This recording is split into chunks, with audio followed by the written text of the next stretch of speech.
Welcome to the F+L Webcast. My name is Vicky Denton, and I'm your host. Our guest today is Adnaan Emeran.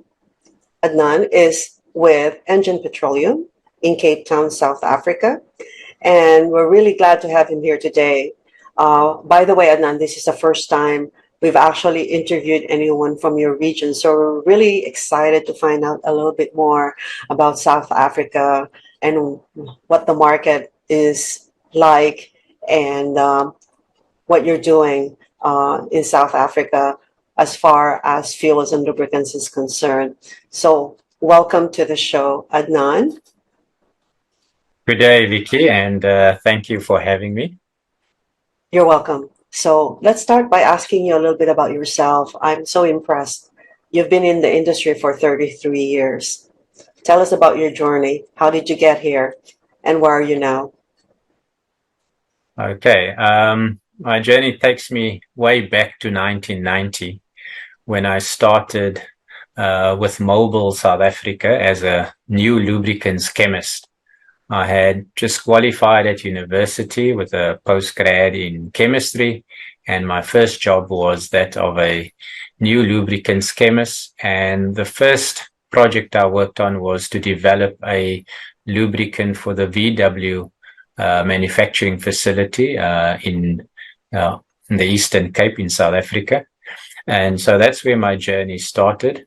From there, the next 3 years, there were sort of many technical roles, but eventually I ended up as a formulation technologist in the lubricant space. That was quite an exciting period for me, and that went right up till 1996.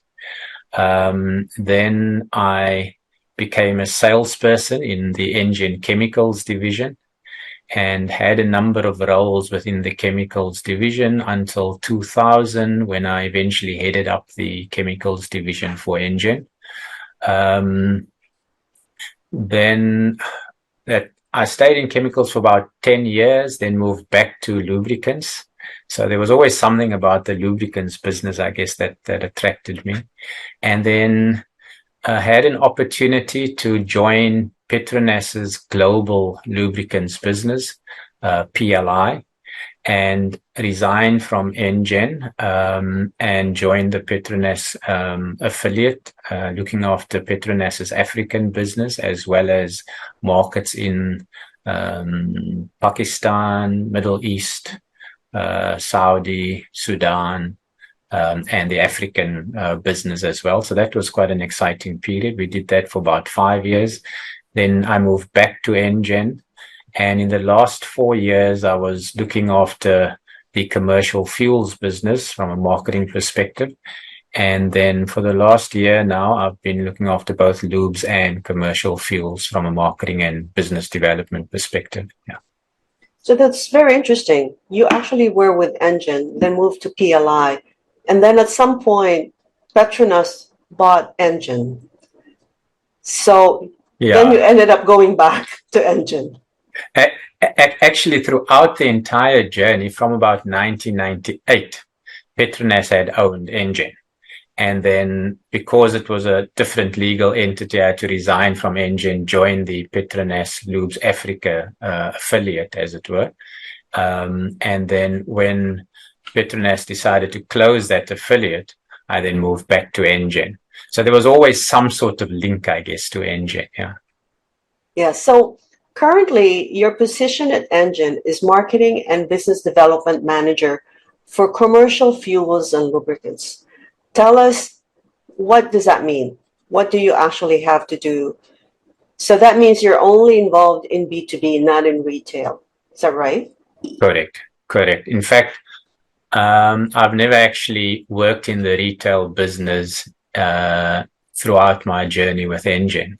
So my role as the marketing or B2B marketing manager now is to make sure that everyone that has a need for our B2B offerings, lubricants and commercial fuels, are aware that we exist, and they're aware of our value proposition and capability in the B2B space.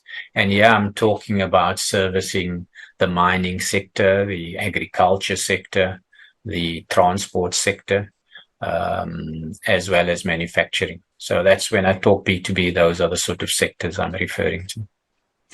And in South Africa, mining is a huge segment, isn't it? South Africa, mining certainly remains quite a key focus area. It's one of the bigger sectors within the economy.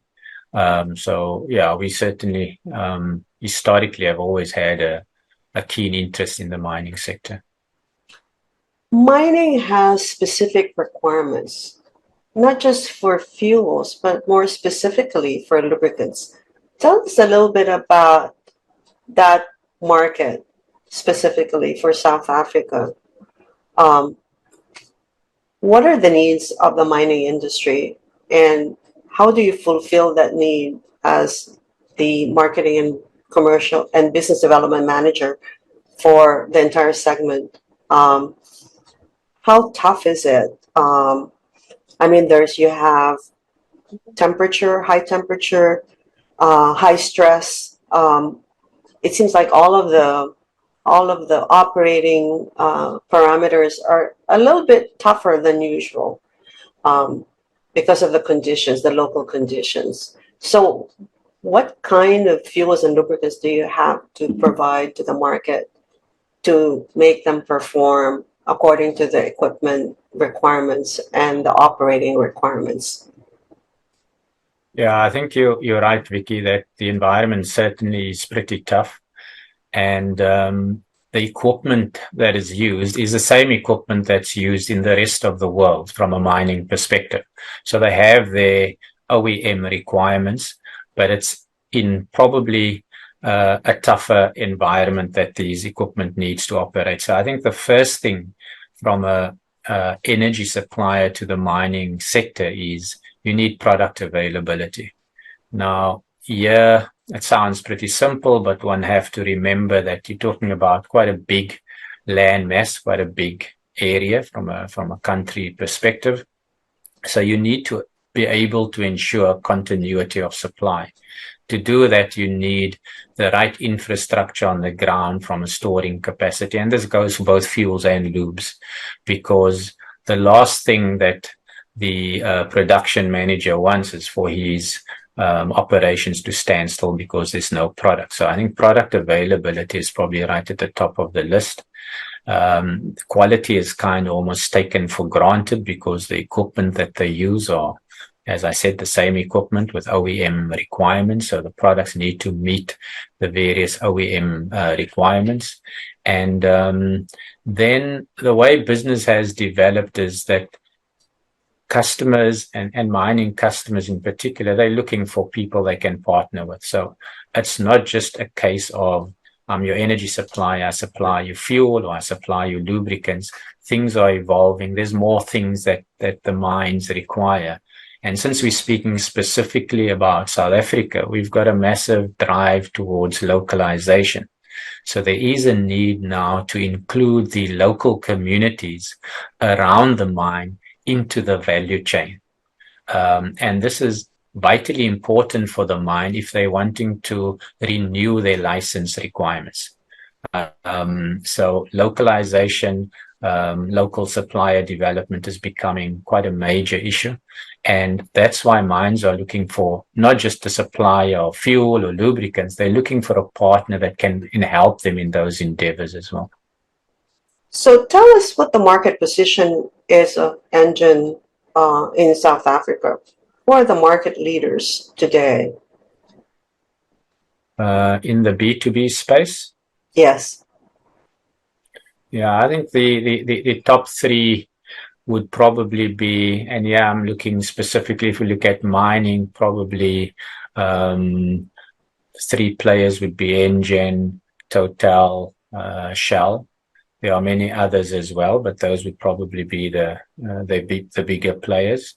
If you look into some of the other sectors, transport, for example, you have Engen, you would have Shell, Total, We also have BP, so some the majors are all here.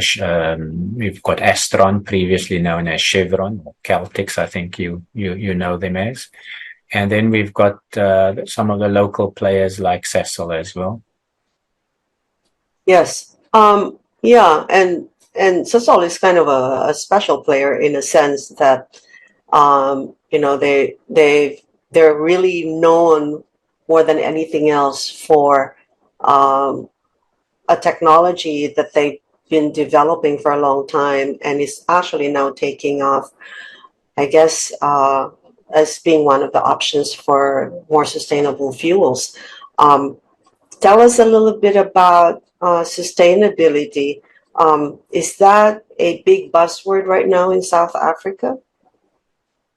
Yes, definitely. From a sustainability when it comes to the environment perspective, then there's a massive drive towards cleaner options, cleaner energy options. So what's big in South Africa at the moment, if we look at some of the B2B sectors, the drive towards solar energy. So you find many mines are looking at supplementing their energy requirements with solar power as well. In Engen itself, we've got a massive drive on converting all our retail service stations with some sort of solar energy as well. So on our canopies, we're converting the canopies into solar. And during the day and during the peak times, then that's what powers the retail operation. We also, from a B2B space, late last year, although it's only been transferred earlier this year now, at one of our mining customers, we implemented a solar container with solar panels on top of the container and batteries inside. And we use that to power all our pumps and our equipment that we use to dispense our fuel and lubricants into the mine's equipment. So as a fuel or energy supplier to the mine, you've got to be seen to also be contributing to their sustainability drive as well. How about biodegradable Then from a lubricants?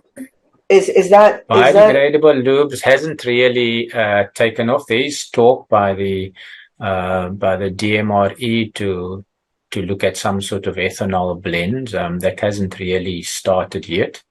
But there's been talk about some sort of use. I think the challenge there is always, is it what takes first priority? Is it energy or food? So it's that old debate. But there has been talk about ethanol blends in fuel. In terms of other energies, right now, diesel is probably from a transport perspective, but the bigger transporters are looking at options and running trials on things like LNG.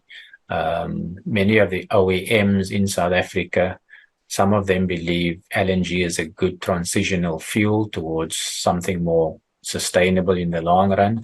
Others are saying they'll go straight to electric. Others are saying maybe it's LNG first and then who knows down the line hydrogen. So those are all the factors being discussed at the moment. And refineries, how many refineries does the country have?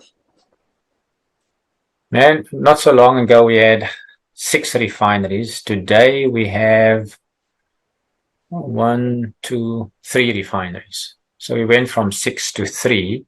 The last 2 refineries to close was Engen's refinery, as well as the Sapref refinery, which was the Shell BP refinery.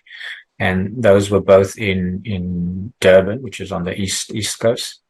So right now we have the Astron refinery in Cape Town. We have the Sasol Secunda facility and Natref, which is a crude oil refinery in Gauteng area as well. Yeah, and the Astron refinery was the old Caltex South Africa refinery. Correct. Yes. Correct, yeah. Yeah, and talking about brand, you just launched a new brand positioning called Always Moving. Tell us what Always Moving is all about. Okay. So Engen has, ever since Engen was formed, it had this tagline, with us, you are number one. And that has served Engen pretty well. And most people, when they think of Engen, they think of our 1,000 plus service stations spread throughout the country. And as head of B2B marketing, I often hear when we exhibit at a mining indaba or an agricultural harvest festival of some sort, people will make comments like, oh, we didn't know that Engen plays in this sector or that sector. And we realized that we needed to create our own B2B brand positioning. So a year ago, we embarked on a project to do exactly that. And that has now culminated in the always moving brand positioning. We needed to do a bit of research, obviously, and together with the agency that helped us with this project, we did some research, engaging with key customers in all the key sectors that we operate, like mining, agriculture, manufacturing, power, and the objective of the research was to really understand the pain points of these customers, understand their decision-making units, and then take those insights to come up with our new brand positioning. And that's how we got to Always Moving. Adnaan, let me ask you one question. Are their pain points the same regardless of what sector they are? Or each sector, you mentioned, for example, power. That is such a hot area right now, at least in Europe, in the US, because the grid is really, how would you say, not really configured to take in a lot of different sources of power. It's basically, they're like really old. Renewable energy doesn't fit into the old grid. And you really have to, I guess, the little I know about it, change the configuration so that when you have these spikes, the grid is able to manage it.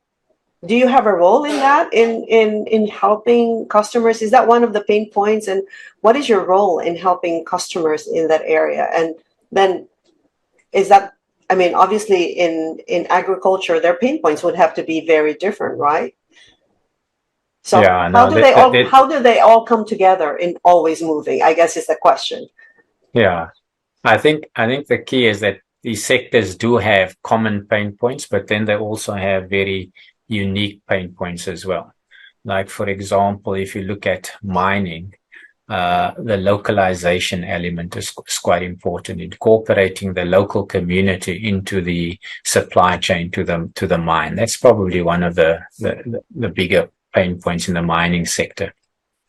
When it comes to agriculture, and we're talking South Africa now, when the weather patterns are favorable and there's a good harvest, then the big challenge for the farmers and the farming sector is, how do you get that produce to the ports to get it to the markets? And unfortunately, South Africa has gone through a bit of a rough period where our rail infrastructure hasn't really been maintained. And as a result of that, the only other way to get products to the market was via the roads. So our road network has taken a bit of a strain as well.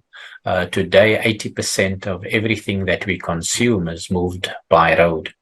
And you ask, what is our role? So our role, for example, would be in helping to get the products to the markets or to the harbors, to the ports, is to make sure that when those transporters need to refuel, there's a convenient and accessible facility for them, for their drivers to, number one, refuel, but also these drivers at times need to rest, they need accommodation, they need to make sure that when they sleep the evening, that their loads are safe, that they are not disturbed, because many truck stops, if there's not sufficient structure or security, then there's vendors and things disturbing drivers. I mean, a driver needs to have some good shut eye. He doesn't want somebody knocking on his window in the early hours of the morning.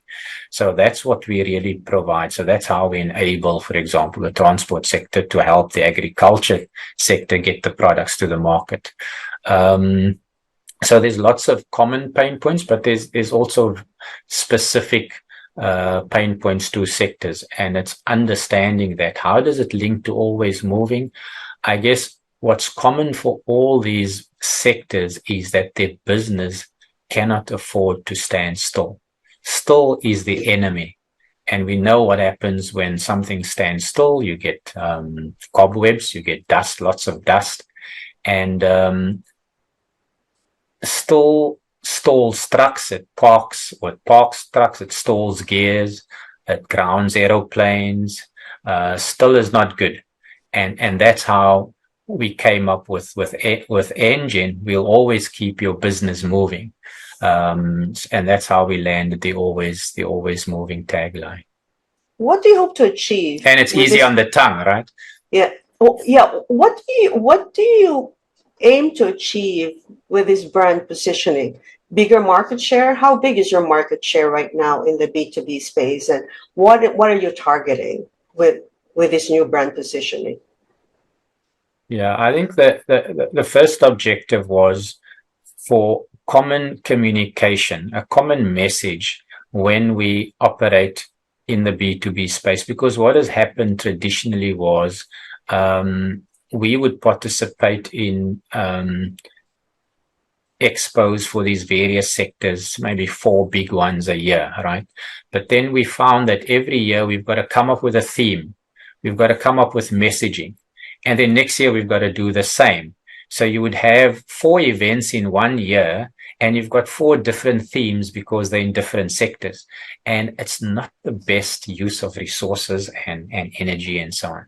So that's one objective that I think we've already seen benefits. We've had 2 big events in the space of 4 months now, and we can already see the benefits of that. So that's the one thing. Obviously, you want to make it easy for your customers to remember you, and having a tagline, positioning statement that it's easy for them to remember, that helps in keeping us uppermost in their mind space as well. But at the end of the day, it's about growth, and it's about market share, as you pointed out. And so ultimately, it's our way of contributing to the growth agenda of the organization, right? Yeah. Give us a little bit of idea in terms of the region. How does South Africa compare with the rest of the region? You had mentioned one of them, Mozambique. There are also some countries in Africa that are blessed with rare earth minerals that are really, really hot right now, that are so much in demand. That's primarily driving economies, for example, in the Democratic Republic of Congo. Where is South Africa right now when you look at the rest of the region? Yeah, so South Africa has always been seen, or for a very long time, been seen as the sort of springboard into these regions that you were and economies that you were referring to. Engen itself, currently, we have 6 affiliates. We have an Engen DRC, Engen Namibia, Engen Botswana, Engen Mauritius, and then Lesotho and Swaziland. So that's the legal entities on the ground which we have at the moment. In addition to that, we also have export markets. For example, in the lubricants division, we would have distributors that we would export to, and they would distribute our products. And then there are some export territories where we would export direct into those countries to a particular customer. So that's our play at the moment. Yes. Adnaan, Any last words for our audience? A message that you would like to reach our audience in Asia, in North America, in Europe? I think this industry, whilst it might have tags of being a legacy industry, I think this industry remains an exciting industry. I think there's massive opportunities for young talent to come into this industry. Innovation, this industry is ripe for innovation. The modern world of work is changing rapidly. And this industry is no different. So I would certainly encourage those young talents out there to consider the sector as a possible sector to further and to grow their careers. And do you still wish you were formulating lubricants at this point? At this point, probably not. I must admit, I'm not a qualified marketer as such, but I'm really enjoying what I'm doing now. At the end of the day, we people doing business with other people, right? We're in the people business. We help people solve problems, and I'm really enjoying that. That's a great message. Adnaan, thank you so much for your time and for sharing with us your information, and best of luck on your new brand positioning, Always Moving. Thank you so much. Thank you so much. Thank you so much, Vicky, and thank you for having me.